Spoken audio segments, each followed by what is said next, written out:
दो लाइन हम एक मुखड़ा और एक अंतरा सुनाएंगे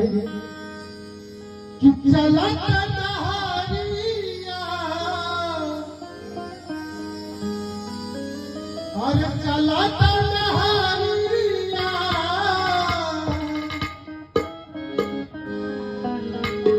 अरे पीरा चला